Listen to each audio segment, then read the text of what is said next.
Ce que j'observe, c'est que les gens qui voulaient déjà accoucher à domicile continuent de le vouloir. Les gens qui ne le voulaient vraiment pas continuent de ne vraiment pas le vouloir. Par contre, on a toute une partie de la population qui était un peu entre deux. Donc on voyait beaucoup de gens qui étaient dans je voudrais du naturel, mais je ne sais pas si c'est autorisé, si c'est raisonnable d'accoucher chez soi. Et cette partie-là, oui, est peut-être en train de reconsidérer les choses et de se dire que oui, l'accouchement à domicile est une bonne option, là où avant, il y avait peut-être des hésitations. Au début de l'annonce du confinement, hein, le premier week-end, il y a une journée, j'ai eu 15 appels en une seule journée, là où d'habitude c'est plutôt 4 ou 5 dans le mois. Après, ça s'est quand même un petit peu calmé. La principale raison, ça a quand même été l'absence du père hein, à l'accouchement, ou en tout cas de là ou du partenaire. D'ailleurs, chez ces familles-là, beaucoup n'ont pas donné suite. En fait, je pense que c'était un peu un élan de panique, et après coup, beaucoup n'ont pas suivi.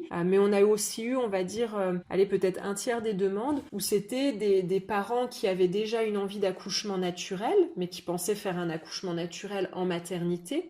Et là, ils se sont dit, avec les conditions du coronavirus, qu'ils ne pourraient pas avoir un accouchement naturel, en tout cas qui ne pourraient pas être soutenus par ça, ou qui avaient peur effectivement d'attraper la maladie dans les hôpitaux. Je trouve que interdire complètement les pères, ou en tout cas limiter énormément l'accès, comme ça a été le cas, moi j'ai l'impression que c'était pas vraiment justifié, et que plutôt que de faire une interdiction qui a quand même des conséquences importantes sur l'accouchement et les premiers temps pour la femme et l'enfant, on aurait peut-être pu simplement prendre le temps d'éduquer les pères, de leur apprendre à s'habiller, à bien se laver les mains. Je pense qu'avec la peur, il y a peut-être eu des réactions excessives.